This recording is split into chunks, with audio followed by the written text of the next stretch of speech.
নারী কেলেঙ্কারির দায়ে অভিযুক্ত খলিলুর রহমান নয়নকে মণিপুর উচ্চ বিদ্যালয়ের শিক্ষক পদ থেকে অপসারণের দাবিতে গণস্বাক্ষর, স্মারকলিপি প্রদান ও মানববন্ধনের আয়োজন করা হয়।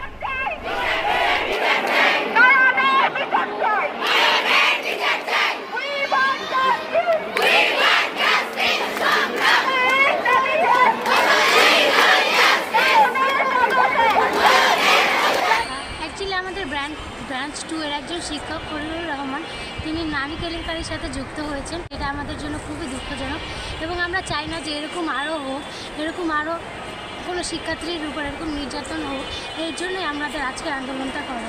আমরা চাচ্ছি যে এরকম যাতে আর না হয়, আর খলিলুর রহমানকে যাতে বহিষ্কার করা হয়।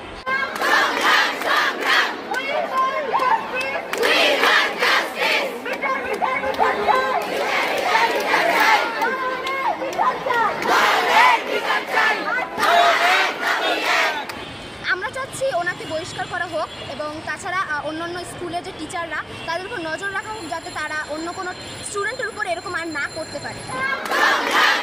শিক্ষার্থীদের দাবির মুখে শিক্ষক খলিলুর রহমান নয়নকে সাময়িক বহিষ্কার করে বিদ্যালয় কর্তৃপক্ষ।